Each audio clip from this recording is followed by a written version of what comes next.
بسم الله الرحمن الرحيم. الفاتحة إلى روح حبيبنا وشفينا سيدنا رسول الله صلى الله عليه وسلم وآله وأصحابه وأزواجه وإخوانه من الأنبياء والمرسلين، ثم إلى أرواح مشايخنا ولآبائنا وأمهاتنا ولمن له حق علينا، خصوصا صاحب هذه المنظومة، أن الله يغفر لهم ويرحمهم ويعلي درجاتهم في الجنة وينفعنا بأسرارهم وأنوارهم وعلومهم وبركاتهم في الدين والدنيا والآخرة بسر الفاتحة. أعوذ بالله من الشيطان الرجيم. بسم الله الرحمن الرحيم. الحمد لله رب العالمين الرحمن الرحيم مالك يوم الدين إياك نعبد وإياك نستعين اهدنا الصراط المستقيم صراط الذين أنعمت عليهم غير المغضوب عليهم ولا الضالين آمين. بسم الله الرحمن الرحيم. قال الناظم رحمه الله: إيماننا بيوم آخر وجب وكل ما كان به من العجب.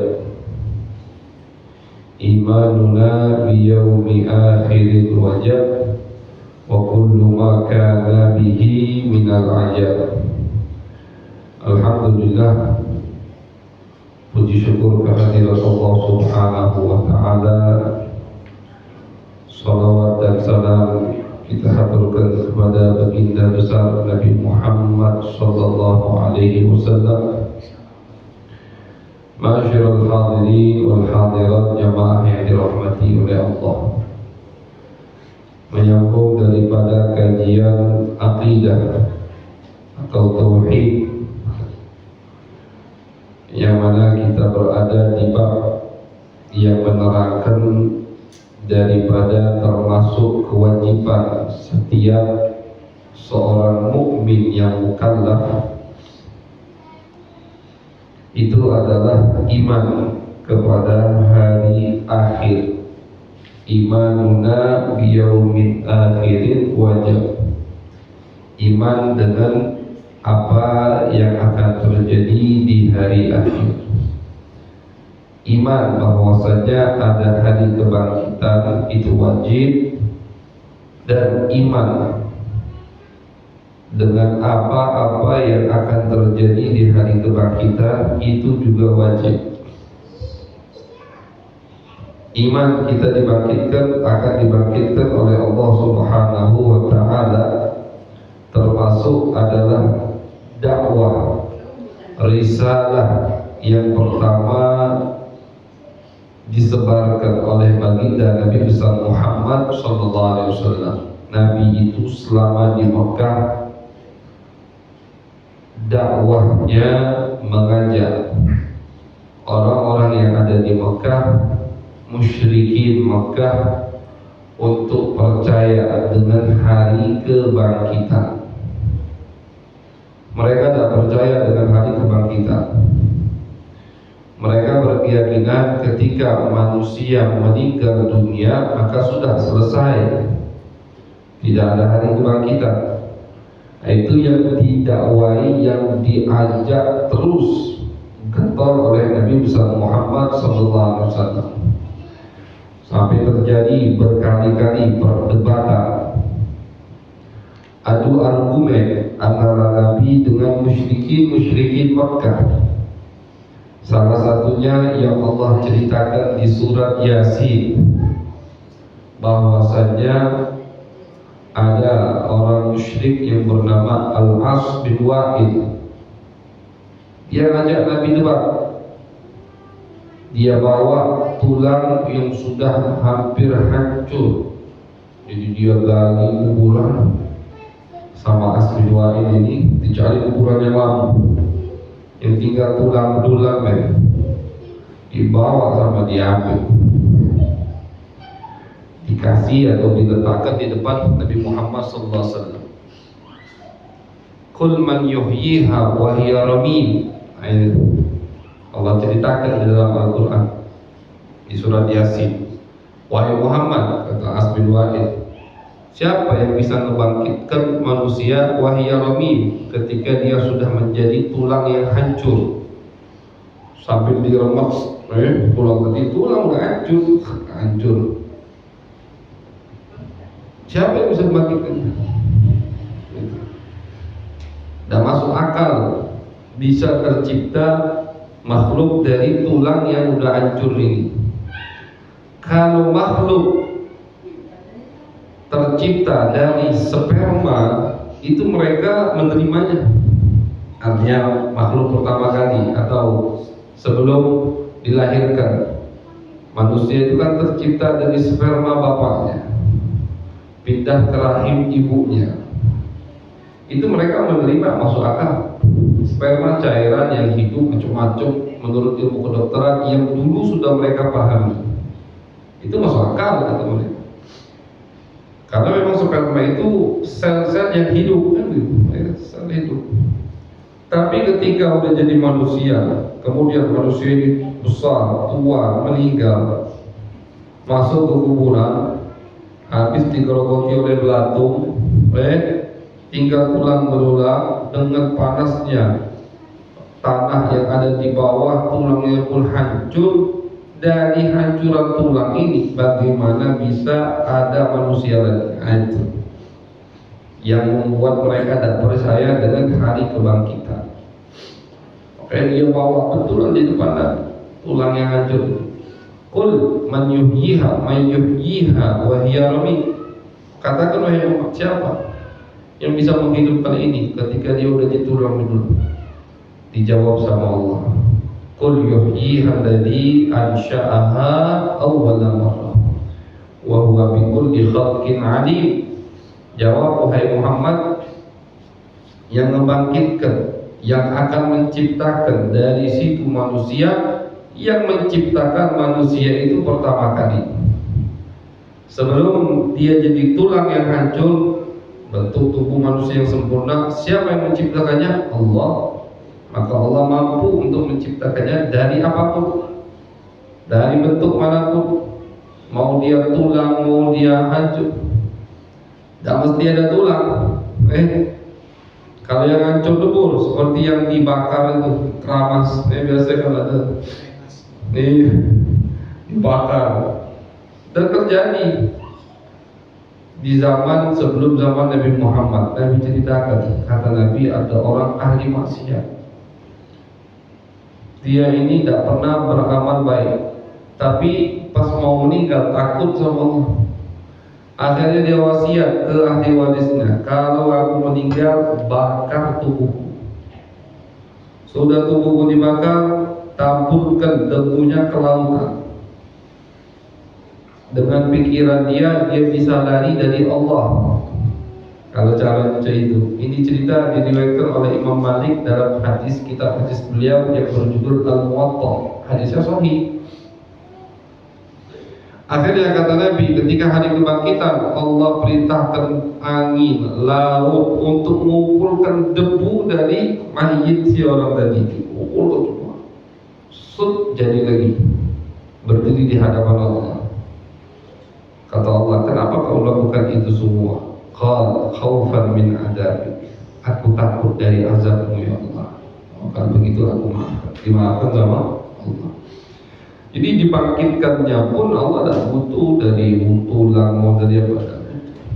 Nah ini, jadi 13 tahun dakwah Nabi, salah satunya di kota Mekah. Ketika di kota Mekah, salah satu dari ajakan Nabi yang terus menerus Nabi serukan di sana, yaitu iman kepada hari akhir dan iman apa-apa yang terjadi di hari akhir. Banyak yang terjadi di hari akhir. Salah satunya yang sudah kita sebutkan dari alam barzakh, itu sudah termasuk hari akhir. Kemudian soalul qabri, pertanyaan di alam kubur. siksaan alam kubur atau kenikmatan yang Allah berikan, yang Allah cicipkan di alam kubur, itu semua harus kita imani. Kebangkitan dari alam kubur harus kita imani. Hasyrul ajza ilal mauqif, kemudian setelah umat manusia dibangkitkan oleh Allah akan digiring kepada mahsyar. Dari Adam sampai manusia terakhir Allah letakkan di padang mahsyar. Kita kalau haji lihatnya udah ngeri, ya. 2 juta umat misalkan di padang Arafah atau di Musdalifah yang biasanya kumpul semua, itu pun tidak serentak, tidak semuanya di situ. Ini dari Nabi Adam sampai nanti manusia terakhir. Allah kumpulkan di satu lapangan. Keadaan yang sangat mengerikan sekali, menggantikan sekali. Sampai-sampai seperti yang kita sebutkan hadis kemarin dari Nabi Muhammad SAW, bahwasanya akan dibangkitkan manusia di hari kiamat tanpa sandal, ngeker, uratan, tanpa pakaian, ghurlan, belum disunat, kama khuliqu, seperti mereka diciptakan semula, seperti itu. Dibangkitkan sama Allah. Siti Aisyah ngomong, ya Rasulullah, bagaimana bisa tanpa pakaian? Madu, kata Nabi, enggak kepikiran lagi wahai Aisyah. Madu itu enggak ada lagi. Saking takut dan gentingnya. Ya, orang sekarang misalkan alhamdulillah, ada orang yang rumahnya ada gempa misalkan, kadang keluar dari kamar mandi lupa belum pakai apa, takut, lupa, baru ancaman dunia, baru sedikit bagaimana di padang mahsyar. Makanya Nabi tidak kepikiran, lupa. Semua tanpa pakaian dibangkitkan oleh Allah Subhanahu wa Ta'ala. Kemudian yang kelima, dari hal-hal yang wajib kita imani yang akan terjadi di hari akhir adalah asy-syafa'ah, syafaat. Syafaat tentunya terbesar, yaitu syafaat dari Nabi besar Muhammad SAW. Syafaat ini anwa, bukan satu bagiannya, ada beberapa bagian syafaat. Yang pertama asy-syafa'atul uzma, syafaat terbesar. Tentu yang terbesar ini milik Nabi besar Muhammad SAW. Kenapa bisa dikategorikan ini syafaat terbesar? Karena pada saat itu para nabi pun tidak Allah izinkan untuk berbicara. Para nabi, para anbiya. Jadi di padang mahsyar itu ada waktu-waktu yang Allah tidak boleh, tidak Allah ajak bicara semua umat manusia. Ada waktunya lagi Allah hisab. Ada waktu Allah hisab, Allah izinkan untuk berbicara. Ada satu waktu Allah dan izinkan semua untuk berbicara, dan izinkan semua. Sebelum hisab dimulai, itu Allah izinkan untuk berbicara. Allah kayak itu Allah telantarkan, Allah diamkan. Tersiksa orang-orang yang ahli maksiat, apalagi orang kafir. Sampai-sampai mereka itu teriak-teriak, ya Allah, kalau memang kami akan masuk ke neraka, maka cepatlah selesaikan hisab ini. Tersiksa, bukan lemah di padang mahsyar itu. Tentunya kecuali kelompok-kelompok, salah satunya yang kata Nabi 7 kelompok yang akan mendapatkan naungan Allah. Nah itu di padang mahsyar. Kelompok 7 ini akan mendapatkan naungan Allah, yang mana tidak ada naungan kecuali naungan Allah. Kapan itu? Di padang mahsyar. Tapi yang tidak dapat naungan Allah, ahli maksiat, fasik, orang-orang kafir yang tidak iman kepada Allah, kepada Nabi Muhammad SAW, itu teriak-teriak minta, ya Allah, kalau memang kami mau dimasukkan ke neraka, sudah masukkan, selesaikan siksaan ini. Mereka kira azab api neraka lebih ringan, mereka tidak tahu lebih pedih api neraka itu. Didiamkan sama Allah. Bahkan para nabi pun diam, tak berani ngomong. Ketika kelompok dari umat manusia datang ke Nabi Adam minta syafaat, kata Adam, uruslah dewe-dewe, uruslah urusan dewe deh, nafsi. Adam ngomong dewe. Datang ke Nabi Nuh, sama jawabnya. Datang ke Nabi Daud, Sulaiman, Musa, sampai ke Nabi Isa, masih jawabannya sama. Saat ini Allah lagi murka, tidak ada nabi pun yang berani mengucapkan satu kata. Akhirnya baru mereka datang ke Nabi Muhammad SAW. Ketika mereka datang ke Nabi, diiyakan langsung sama Nabi Muhammad SAW. Analaha. Kata Nabi, aku yang akan memberikan kalian syafaat. Nabi yang lain tidak berani ngomong, Nabi Muhammad berani. Nabi Muhammad menghadap Allah, sujud kepada Allah, tidak mau mengangkat kepalanya dari sujud sampai Allah mengijabahkan apa yang diinginkan oleh Nabi Muhammad SAW. Itulah syafaatul uzma. Akhirnya sama Allah dimulai hisabnya. Jadi dari syafaat ini semua dapat, orang kafir pun dapat. Karena yang tersiksa ahli maksiat, orang kafir. Mereka yang meminta syafaat kepada Nabi, mereka yang dapat syafaat Nabi Muhammad. Yang tadinya Allah undur-undur, Allah dan mulai hisab, tersiksa mereka karena syafaat Nabi, mereka cepat dihisab oleh Allah Subhanahu wa Ta'ala. Jadi syafaat al-uzma ini yang pertama itu orang kafir pun dapat dari syafaat Nabi Muhammad SAW. Inilah yang diisyaratkan di doa setelah azan, wa ba'athu maqama mahmud alladhi wa'adta. Kedudukan maqam, berikanlah kepadanya ya Allah, kepada Nabi kedudukan yang sangat terpuji, mahmud, alladhi wa'adta, yang sudah engkau janjikan untuknya ya Allah. Sudah Allah janjikan untuk Nabi Muhammad kedudukan yang sangat tinggi. Kapan itu? Pada saat Nabi memintakan syafaat untuk seluruh umat manusia. Di saat itu para nabi lain tidak berani mengucapkan satu kata pun di hadapan Allah Subhanahu wa Ta'ala. Cuma Nabi Muhammad yang berani. Nah, itulah syafaat yang pertama. Kemudian, dan ini syafaat khusus untuk Nabi yang pertama. Yang kedua, syafa'atuhu sallallahu alaihi wasallam fi idkhali qaumin al-jannata bighairi hisab. Syafaat Nabi Muhammad sallallahu alaihi wasallam untuk memasukkan kelompok-kelompok ke surga tanpa hisab. Wah, ini lumayan. Mudah-mudahan kita termasuk kelompok tersebut, masuk surga tidak pakai hisab. Amin, ibu langsung amin. Tidak pakai hisab, amin. Tidak pakai hisab. Artinya semua yang kita lakukan tidak dipertanyakan lagi sama Allah. Udah langsung belum masuk.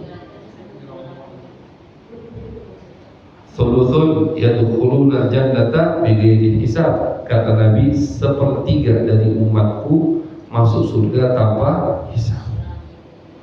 Wah, ini paling lemah udah. Jadi masuk surga. Nah, ini syafaat juga khusus milik Nabi Muhammad SAW. Jadi Nabi bukan hanya mempercepat untuk Allah menghisab manusia, melainkan ditambah dari situ Nabi juga memasukkan kelompok-kelompok ke surga tanpa hisab. Hisab itu kata Nabi, man nuqishal hisab faqad halak. Orang yang dihisab sama Allah dan hisabnya ruwet, jawabnya itu udah celaka. Jadi belum divonis pun sama Allah udah celaka. Kalau hisabnya dua, maksudnya pertanyaannya banyak, dia susah jawab, gagal misalnya, itu udah celaka. Jadi hisab itu udah lemah sudah. Belum divonis pun hisab udah lemah. Makanya Nabi memberikan syafaat di situ untuk orang-orang yang masuk surga tanpa hisab dari umat Nabi Muhammad SAW, dan itu khusus untuk Nabi. Jadi yang pertama dan yang kedua itu khusus untuk Nabi Muhammad SAW. Kemudian yang ketiga, syafa'atuhu sallallahu alaihi wasallam fi ziyadatid darajat. Nabi memberikan syafaat untuk kelompok agar derajatnya di surga dinaikkan oleh Allah. Karena surga itu kan tidak satu level. Surga tidak satu level. Yang di level pertama atau di tingkat pertama, kelas pertama itu bisa dinaikkan sama Nabi ke kelas kelima, kelas 7. Bisa dinaikkan. Itu termasuk bentuk syafaat. Jadi ini orang masuk surga misalkan, apa hisab yang masuk surga. Tapi ternyata dari amalnya surganya kelas 3. Bisa dapat syafaat Nabi naik jadi kelas tinggi. Nah, berkat syafaat Nabi Muhammad SAW. Dan ini juga kata Imam Nawawi khusus untuk Nabi.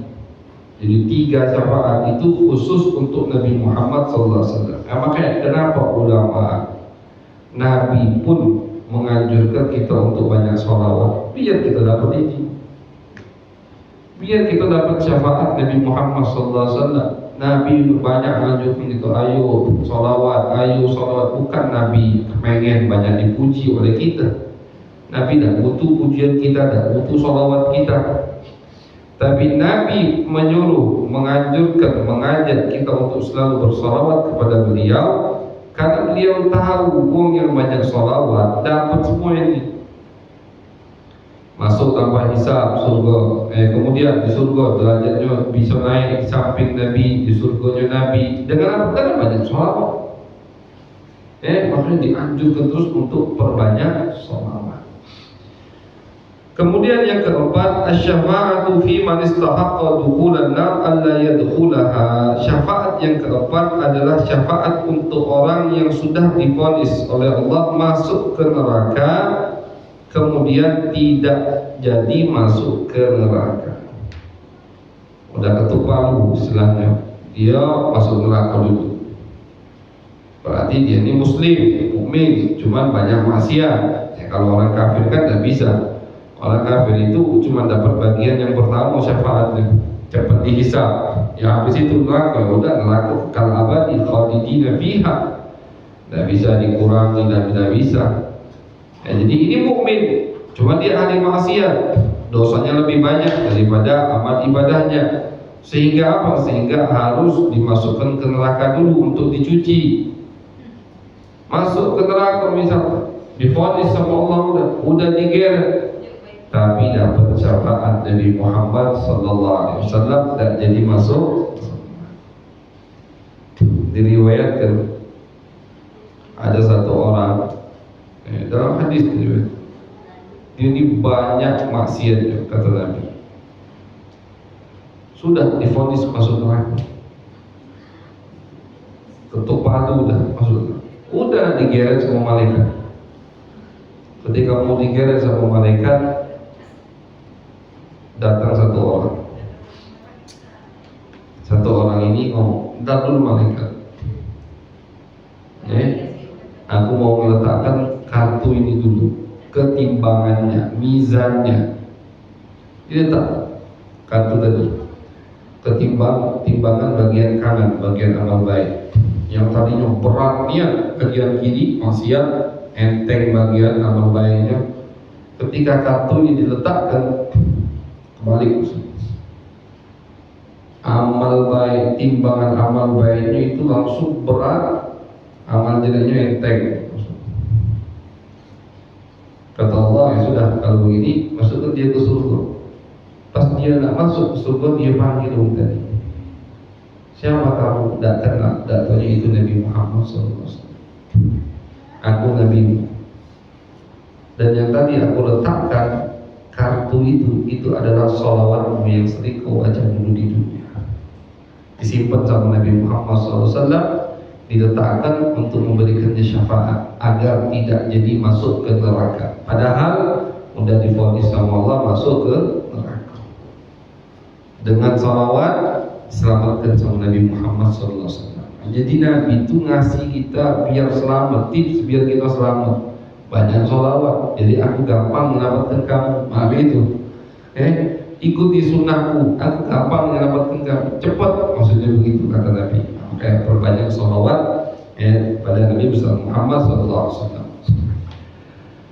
Tapi ini Al-Imam Qadhi Iyad mengatakan bukan khusus untuk Nabi yang keempat ini.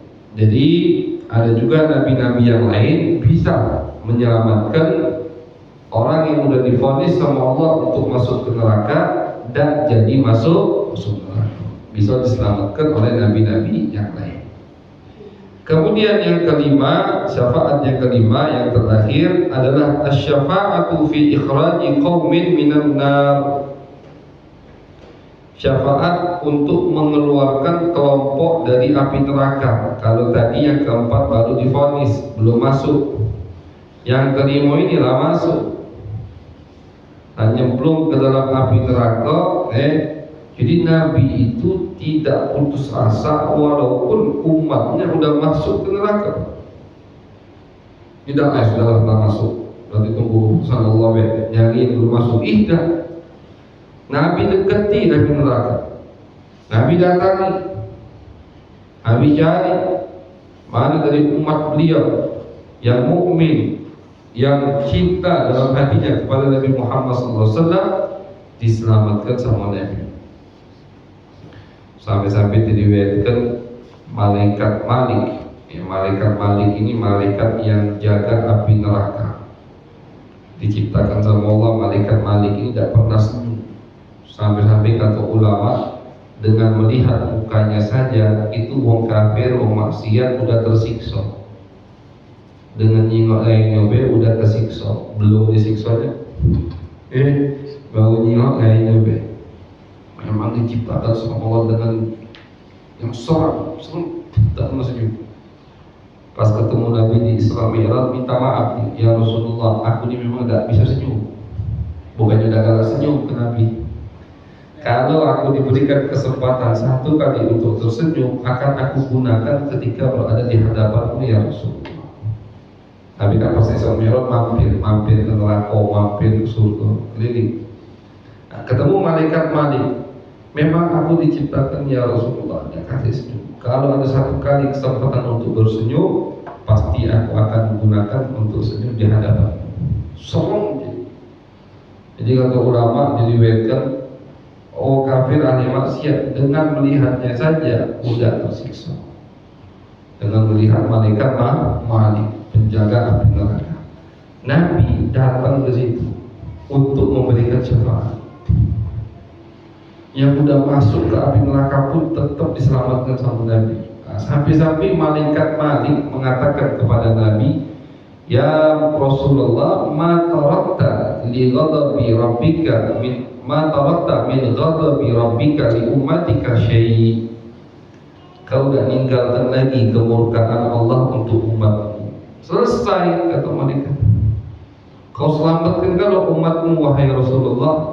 Sampai-sampai katil dari umatmu yang mendapatkan kemurkaan Allah, yaitu api neraka. Diselamatkan semua sama Nabi. Pokoknya Nabi jengok adu daripada selamat. Jengok selamat.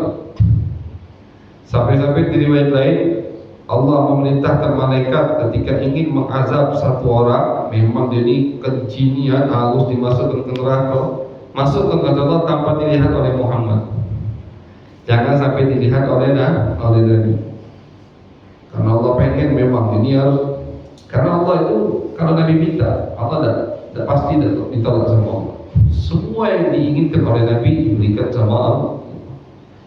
Kayak diriwayatkan sampai ada beberapa orang yang memang harus masuk ke api neraka, Allah perintahkan malaikat cepat masukkan tanpa dilihat oleh Muhammad. Kalau dilihat oleh Nabi akan dimintakan syafaat oleh Nabi Muhammad Sallallahu Alaihi Wasallam. Jadi syafaat yang kelima adalah syafaat untuk mengeluarkan orang yang sudah masuk ke api neraka, dikeluarkan dan dimasukkan ke surganya Allah. Ini juga bukan khusus untuk Nabi Muhammad. Para anbiya, ulama, salihun, syuhada itu bisa memberikan syafaat. Jadi syafaat yang kedua, yang keempat dan yang kelima ini bukan khusus untuk Nabi Muhammad. Syafaat untuk orang yang sudah divonis masuk neraka dan jadi masuk neraka. Syafaat untuk orang yang sudah masuk ke api neraka kemudian dikeluarkan dari api neraka. Dua ini itu bersama Nabi para anbiya, para ulama. Ulama kok bisa? Karena mereka pewaris para anbiya, pewaris Nabi Muhammad SAW. Syuhada, orang-orang yang saleh, orang-orang yang bertakwa itu bisa memberikan syafaat kelak di hari kiamat. Untuk yang sudah divonis belum masuk atau yang sudah masuk ke neraka, bisa mereka keluarkan, bisa mereka keluar. Bahkan diriwayatkan, jangankan orang alim atau orang soleh, jangankan Nabi, yang berbuat baik pun bisa mendapatkan syafaat dari orang yang pernah dia kasih di dunia. Diceritakan, diriwayatkan oleh Buya Sayyid Muhammad Alawi Al-Maliki dalam kitab beliau Kashful Ummah. Itu beliau meriwayatkan sebuah hadis bahwasanya terjadi ada orang udah masuk ke dalam api neraka, udah disiksa, udah masuk ke api neraka. Lewat di depannya orang yang dia kenal, dipanggil dia, fulan, ya fulan. Bukankah kenal sama aku? Oh kenal, katanya tadi. Yang ini masuk neraka, yang ini tidak ada surga. Kenal betul. Bukankah di dunia aku pernah menunjuk kau ini, kau butuh banyu. Waktu itu disebutkan banyu untuk wudhu. Kau banyu, cuma banyu. Tidak usah melepaskan hutang atau ngasih makan, banyu. Ingat tak dulu kau di dunia? Jadi dalam hadis Nabi menyebutkan air untuk wudhu. Dulu kau di dunia itu butuh air untuk wudhu, aku berikan waktu itu. Oh iya ingat, berikan aku syafaat dong kalau gitu. Ayo, minta sama Allah, dikasih sama Allah. Jadi perbuat baik pun, perbuatan baik kita itu bisa membuahkan hasil syafaat kelak di hari kiamat. Banyak. Cuman dia pernah ngejuk wong tadi banyu, tidak tahu yang dia ngejuk tadi wong soleh, wong ahli ibadah. Banyu yang digunakan untuk wudhu, dia masuk surga. Yang ngejuk banyu tidak masuk surga. Yang ngejuk banyu bukan artinya kalau itu Ustaz, aku nyampe banyu selesai dibakar, aku kutaki sama masjid itu minta syafaat. Kalau lagi Aceh itu Allah tahu, ini kan tidak pakai akal-akalan sama Allah. Lama kalau Aceh itu nyiapin banyu tandon di masjid, habis pagi ke masjid. Nah, kebetulan, jadi Nabi ini mengumpamakan dengan air hal yang sangat sepele, maksudnya begitu. Banyu untuk wudhu dia kasih. Tak tahunya wong yang hijau tadi, wong yang soleh, wong yang bakal masuk surga, dia masuk neraka. Ketemu, dia minta syafaat, diberikan sama Allah, kasih. Banyu menyelamatkan dari api neraka. Makanya Nabi dalam sebuah hadis beliau mengatakan, ittaqun nar walau bisyqqi tamratin. Ittaqun nar walau bisyqqi tamratin. Kata Nabi, lindungilah diri kalian dari api neraka walaupun dengan setengah buah kurma. Setengah buah kurma itu singkok berapa? Kata tegonya kan? Kalau sekilo misalkan yang biasa berapa? 20, 30, 40 sekilo singkok. Ini katanya bukan singkok, setengah. Lindungi diri kalian dari api neraka walaupun dengan setengah buah kurma. Artinya apa? Bisa setengah buah kurma melindungi kita dari api neraka. Nah, ini maksud Nabi, bersedekahlah, beramal. Janganlah amal aku cuma nyiapkan banyu zai di masjid misalkan. Cuma bisa sekotak, nggak seberapa sekotak, janganlah. Aku cuma bisa sekotak, ada apa? Sekotak itu yang minum misalkan orang yang habis majelis, aus, habis ngajar gitu, habis itu baca Quran. Orang yang di masjid yang minum pasti habis ibadah. Tak tahunya dapat pahala di situ, dapat syafaat di situ. Jadi kata Nabi, dengan setengah buah kurma pun bisa menyelamatkan kita dari api neraka. Jangan sekali-kali menyepelekan amal baik. Yang penting itu ikhlas. Yang penting itu ikhlas. Menentukan satu truk baju misalkan dia lucu, tapi bukan ikhlas yang dia pengen biar dipoto, biar masuk berita, tidak ada hasil. Biar viral.